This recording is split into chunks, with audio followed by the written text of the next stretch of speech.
ꯍꯧꯖꯤꯛ ꯑꯩꯅ ꯎꯠꯆꯔꯛꯀꯗꯕ tutorial video ꯑꯁꯤ ꯃꯇꯧ ꯀꯔꯝꯅ ꯒꯔꯜꯐ꯭ꯔꯦꯟ ꯑꯣꯔ ꯕꯣꯏꯐ꯭ꯔꯦꯟꯒꯤ ꯃꯣꯕꯥꯏꯜꯗ ꯂꯩꯔꯤꯕ ꯏꯟꯐꯣꯔꯃꯦꯁꯟ ꯈꯨꯗꯤꯡꯃꯛꯇꯨ ꯃꯇꯧ ꯀꯔꯝꯅ ꯑꯩꯅ ꯈꯪꯒꯅꯤ ꯍꯥꯏꯕꯒꯤ ꯃꯇꯥꯡꯗꯨꯅꯤ. Any information WhatsApp messenger, Facebook messenger, call history, ꯃꯦꯁꯦꯖꯅꯆꯤꯡꯕ ꯑꯦꯅꯤ ꯏꯟꯐꯣꯔꯃꯦꯁꯟ ꯈꯨꯗꯤꯡꯃꯛꯇꯨ ꯃꯇꯧ ꯀꯔꯝꯅ ꯈꯪꯒꯅꯤ ꯍꯥꯏꯕꯒꯤ ꯃꯑꯣꯡꯗꯨꯅꯤ. ꯑꯍꯥꯟꯕꯗ ꯅꯪꯒꯤ ꯒꯔꯜꯐ꯭ꯔꯦꯟ ꯑꯣꯔ ꯕꯣꯏꯐ꯭ꯔꯦꯟꯒꯤ ꯃꯣꯕꯥꯏꯜꯗꯣ ꯃꯤꯅꯤꯠ 5ꯗꯪ ꯅꯪꯅ ꯄꯥꯏꯔ ꯃꯇꯨꯡꯗ ꯐꯥꯔꯁꯇ ꯒꯨꯒꯜ ꯄ꯭ꯂꯦ ꯁ꯭ꯇꯣꯔꯗ ꯆꯪꯕꯤꯔꯣ. ꯒꯨꯒꯜ ꯄ꯭ꯂꯦ ꯁ꯭ꯇꯣꯔꯗ ꯆꯪꯉ ꯃꯇꯨꯡꯗ ꯃꯊꯛꯀꯤ 3 ꯂꯥꯏꯟꯁꯤꯗ ꯆꯪꯕꯤꯔꯣ. 3 ꯂꯥꯏꯟꯁꯤꯗ ꯆꯪꯉ ꯃꯇꯨꯡꯗ ꯄ꯭ꯂꯦ ꯄ꯭ꯔꯣꯇꯦꯛ ꯍꯥꯏꯕ ꯑꯃ ꯊꯦꯡꯅꯒꯅꯤ. ꯄ꯭ꯂꯦ ꯄ꯭ꯔꯣꯇꯦꯛꯁꯤ ꯆꯪꯕꯤꯔꯣ. ꯄ꯭ꯂꯦ ꯄ꯭ꯔꯣꯇꯦꯛꯁꯤ ꯆꯪꯉ ꯃꯇꯨꯡꯗ ꯁ꯭ꯀꯦꯟ ꯗꯤꯚꯥꯏꯁ ꯐꯣꯔ ꯁꯦꯀ꯭ꯌꯨꯔꯤꯇꯤ ꯊ꯭ꯔꯦꯠꯁ ꯍꯥꯏꯅ ꯑꯃ ꯊꯦꯡꯅꯒꯅꯤ. ꯃꯁꯤꯁꯦ ꯗꯤꯁꯦꯕꯜ ꯄꯤꯕꯤꯔꯣ. ꯗꯤꯁꯦꯕꯜ ꯄꯤꯔ ꯃꯇꯨꯡꯗ ꯑꯦꯅꯤ ꯕ꯭ꯔꯥꯎꯖꯔꯗ ꯆꯪꯕ ꯌꯥꯏ. ꯑꯗꯣ ꯑꯩꯒꯤꯗꯤ ꯒꯨꯒꯜ ꯀ꯭ꯔꯣꯝꯗ ꯆꯪꯉꯒꯦ. ꯒꯨꯒꯜ ꯀ꯭ꯔꯣꯝꯗ ꯆꯪꯉ ꯃꯇꯨꯡꯗ ꯃꯣꯕꯥꯏꯜ ꯇ꯭ꯔꯦꯀꯔ ꯐ꯭ꯔꯤ ꯍꯥꯏꯅ ꯁꯔꯆ ꯇꯧꯕꯤꯔꯣ. ꯃꯣꯕꯥꯏꯜ ꯇ꯭ꯔꯦꯀꯔ ꯐ꯭ꯔꯤ ꯍꯥꯏꯅ ꯁꯔꯆ ꯇꯧꯕ ꯃꯇꯝꯗ ꯃꯣꯕꯥꯏꯜ ꯇ꯭ꯔꯦꯀꯔ ꯐ꯭ꯔꯤ ꯍꯥꯏꯅ ꯑꯍꯥꯟꯕꯗ ꯊꯣꯛꯂꯛꯀꯅꯤ. ꯑꯍꯥꯟꯕꯒꯤ ꯃꯣꯕꯥꯏꯜ ꯇ꯭ꯔꯦꯀꯔ ꯐ꯭ꯔꯤꯁꯦ ꯆꯪꯕꯤꯔꯣ.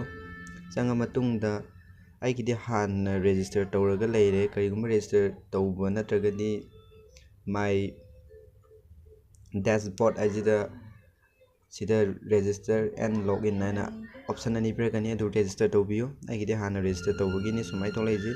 ꯑꯗꯣ ꯃꯔꯨꯑꯣꯏꯅ ꯏꯟꯁꯇꯣꯜ ꯑꯦꯄ꯭ꯂꯤꯀꯦꯁꯟ ꯐ꯭ꯔꯤ ꯍꯥꯏꯅ ꯂꯩꯔꯤꯕꯁꯤ ꯃꯁꯤ ꯐ꯭ꯔꯤꯅꯤ. ꯁꯤꯗ ꯆꯪꯕꯤꯔꯣ. ꯁꯤꯗ ꯆꯪꯉ ꯃꯇꯨꯡꯗ ꯗꯥꯎꯟꯂꯣꯗ ꯃꯣꯕꯥꯏꯜ ꯇ꯭ꯔꯦꯀꯔ ꯐ꯭ꯔꯤꯁꯦ ꯃꯁꯤꯗ ꯆꯪꯕꯤꯔꯣ. ꯁꯤꯗ ꯆꯪꯉ ꯃꯇꯨꯡꯗ ꯁꯨꯃꯥꯏꯅ ꯊꯣꯛꯂꯛꯀꯅꯤ. ꯁꯨꯃꯥꯏꯅ ꯊꯣꯛꯂꯛꯑ ꯃꯇꯨꯡꯗ ꯗꯥꯎꯟꯂꯣꯗ ꯑꯦꯄ꯭ꯂꯤꯀꯦꯁꯟ ꯍꯥꯏꯕ ꯑꯃ ꯊꯦꯡꯅꯒꯅꯤ. ꯗꯥꯎꯟꯂꯣꯗ ꯑꯦꯄ꯭ꯂꯤꯀꯦꯁꯟꯁꯤꯗ ꯆꯪꯕꯤꯔꯣ. ꯆꯪꯉ ꯃꯇꯨꯡꯗ ꯁꯤꯗ ꯇꯤꯛ ꯃꯥꯔꯛ ꯀꯣꯄꯟ ꯑꯅꯤ ꯄꯤꯔꯛꯀꯅꯤ. ꯇꯤꯛ ꯃꯥꯔꯛ ꯀꯣꯄꯟ ꯑꯅꯤꯁꯦ ꯂꯣꯏ ꯈꯣꯠꯄꯤꯔꯣ. ꯈꯣꯠꯂ ꯃꯇꯨꯡꯗ ꯁꯤꯗ ꯃꯣꯏꯅ ꯄꯤꯔꯛꯏꯕ ꯁꯝ ꯗꯤꯖꯤꯠ ꯈꯔꯁꯦ ꯑꯦꯅꯤ ꯑꯜꯐꯥꯕꯦꯠ ꯂꯦꯇꯔ ABC ꯑꯣꯏꯅ ꯄꯤꯔꯛꯄꯁꯨ ꯌꯥꯏ ꯅꯠꯇ꯭ꯔꯒꯅ ꯅ꯭ꯌꯨꯃꯦꯔꯤꯀꯦꯜ ꯅꯝꯕꯔ ꯄꯤꯔꯛꯄꯁꯨ ꯌꯥꯏ. ꯑꯗꯣ ꯑꯩꯒꯤꯗꯤ ꯅ꯭ꯌꯨꯃꯦꯔꯤꯀꯦꯜ ꯅꯝꯕꯔ ꯂꯥꯛꯑꯦ. ꯁꯤꯁꯦ ꯁꯦꯝ ꯃꯦꯠꯄꯤꯔꯣ. 8603 and 9 ꯑꯗꯨꯒ ꯗꯥꯎꯟꯂꯣꯗ ꯇꯧꯕꯤꯔꯣ.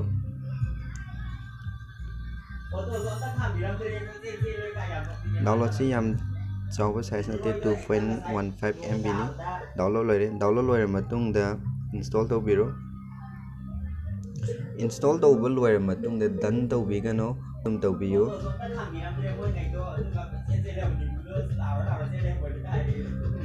ꯑꯣꯄꯟ ꯇꯧꯔꯕ ꯃꯇꯨꯡꯗ download mobile tracker free APK ꯑꯃꯨꯛꯀ ꯆꯪꯕꯤꯔꯣ. ꯁꯤꯁꯦ ꯉꯥꯏꯍꯥꯛꯇꯪ ꯇꯧꯍꯟꯕꯤꯔꯣ 100% ꯐꯥꯎ. ꯇꯧꯔꯕ ꯃꯇꯨꯡꯗ ꯏꯟꯁꯇꯣꯜ ꯃꯣꯕꯥꯏꯜ ꯇ꯭ꯔꯦꯀꯔ ꯐ꯭ꯔꯤ ꯍꯥꯏꯅ ꯑꯃ ꯊꯦꯡꯅꯒꯅꯤ.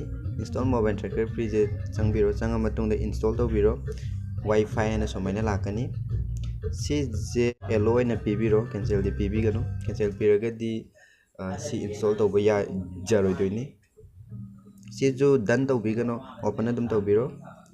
ꯑꯣꯄꯟ ꯇꯧꯔ ꯃꯇꯨꯡꯗ ꯁꯤꯒꯤ ꯐꯪꯁꯟꯁꯦ ꯈꯔ ꯃꯨꯟꯅ ꯌꯦꯡꯕꯤꯍꯧ.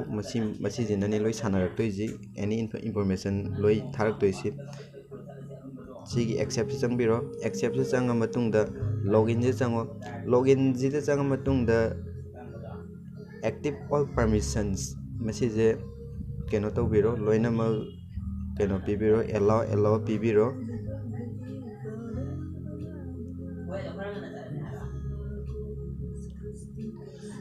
ꯑꯦꯂꯣ ꯄꯤꯕ ꯂꯣꯏꯔ ꯃꯇꯨꯡꯗ ꯃꯈꯥꯒꯤ ꯗꯤꯚꯥꯏꯁ ꯑꯦꯗꯃꯤꯅꯤꯁꯇ꯭ꯔꯦꯇꯔꯁꯤ ꯑꯃꯨꯛ ꯆꯪꯕꯤꯔꯣ. ꯁꯤꯁꯨ ꯄꯤꯕꯤꯔꯣ.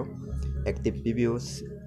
ꯑꯗꯨꯒ ꯏꯅꯦꯕꯜ ꯑꯦꯛꯁꯦꯁ ꯇꯨ ꯅꯣꯇꯤꯐꯤꯀꯦꯁꯟ ꯃꯁꯤꯁꯨ ꯀꯩꯅꯣ ꯃꯔꯨ ꯑꯣꯏ. ꯁꯤ ꯒꯣꯗ ꯆꯪꯉꯒ ꯁꯤꯒꯤ ꯋꯥꯏꯐꯥꯏ ꯍꯥꯏꯔꯤꯕꯁꯤ aloe ꯄꯤꯕꯤꯔꯝꯃꯣ.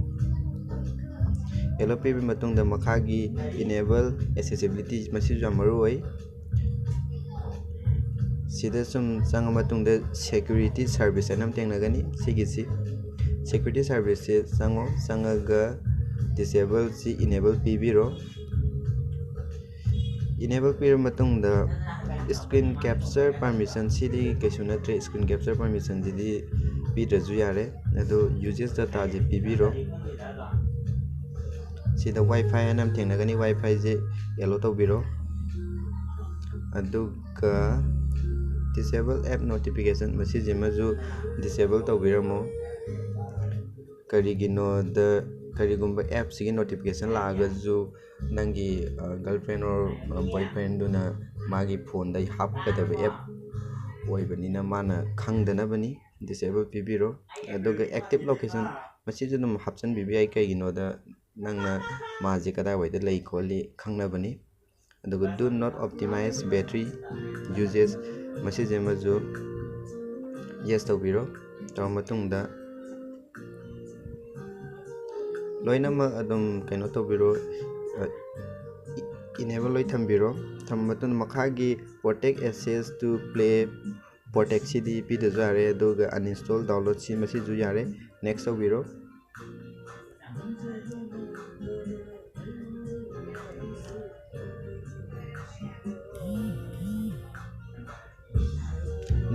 next tau matung da somai lakani somai lapasi atai amta nate nang nang asai mobile tracker free website login togiba kaino tuni gmail ga password ka hapiro ai ga hapage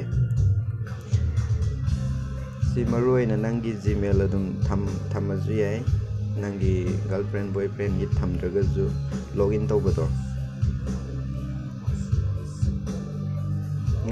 nang na khangadaba gmail haitare adu password to hapiro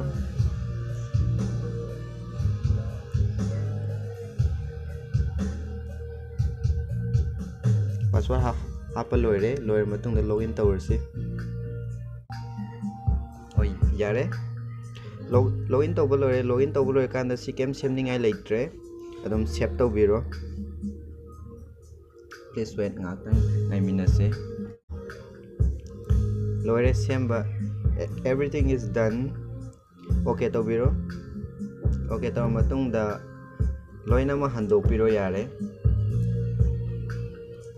loina ma hando aga ngasai app wifi have app to search tawbiro phangaroi uba phangaroi aduda huje akoina sigi je nangi mobile duda mu track tawbe yare nangi gf or nangi bfp keno do kamaina track tawgona da nangi mobile da chrome da natraga any browser da sangbe ai adu ai show toroke ahan bada ai call ama toroge for example ai call ama sam 98 wait toroge 198 call tore matung da ai cancel toroge cancel taw matung da sigi call history je horen kaino da tholak rei jeng je try tawre je aduga whatsapp kumbage amasu try tawge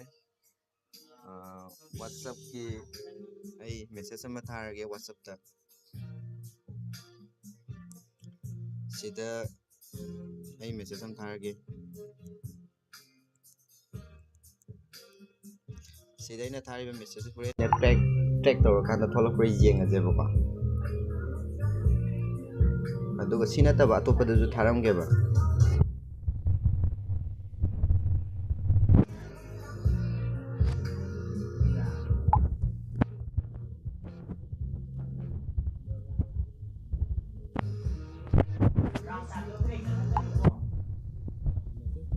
sam aduga call tawbage ju history laigre sida aina ji call tawbage 198 ta call tawbage history ju leire hojik test tawrasi yabra yadabra haibadu ado nangi mobile du da changbiro changa matungda any browser da changbe aduba google chrome da changage google chrome da changa matungda mobile tracker free aina search tawbiro search taw matungda login nainam se thengnagani login ji da changbiro login ji changa matungda nang ngasai create tawgiba ngasai gi application du da hapkiba gmail ga password ka do metpiro ai gi gmail ga password ka melage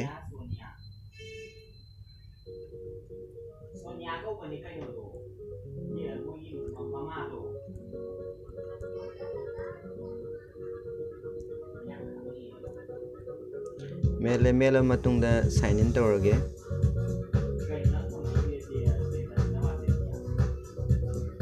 network kitang nuaite sign in tawra matungda thoglani sumaina sida hojik maje online leiragadi online status tholakani online leite adudi battery percent kayam yauri quality tholakani the location tholakani aigi network si kitang tapana le location search taw leire anyway ngasai aina call tawgibadu check tawrasi call jida changbiro ai ngasai 198 ta call tawgi ko ado 198 te call tawje history yaubra ye jengaji change call da changa matungda network se ungida ngaktang ngaiminner se an lore ngasai aina call tawgibdo 198 ta ko sida yawame 198 ta call tawgibe yawame aduga sida 198 ta call tawbagi koigi adum kanaga wai sanarme habagi photo aina di 198 ta tawbane adu kanagumana aina kanagumba topamda tawragadi mi amda tawragadi wai sanabagi record khar leine bako ngasai 198 ta tawbagi ju record lei adu do play tharaga yengji chumbra habdo ko adum play button jida dum nambiro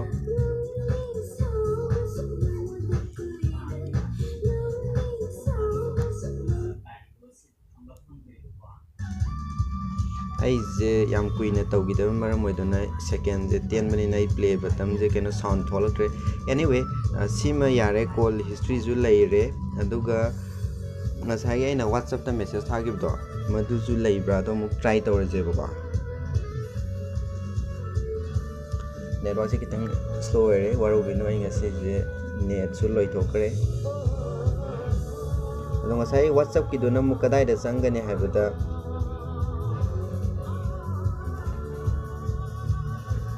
instant messaging changani thole instant messaging je ngasai na whatsapp ta thage ba pot nai nai jengadab je facebook ta tharaga di facebook ki tholakani do bai facebook ta kanam thage dri ado na whatsapp ki doi changage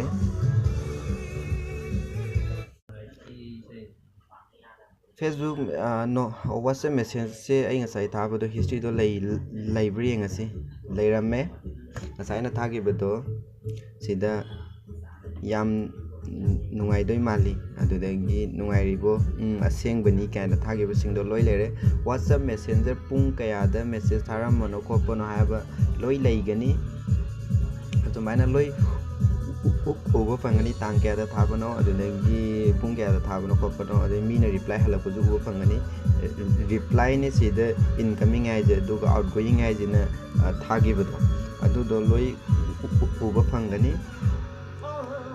date tagi kai tagi loina ma somaina jeng ba yai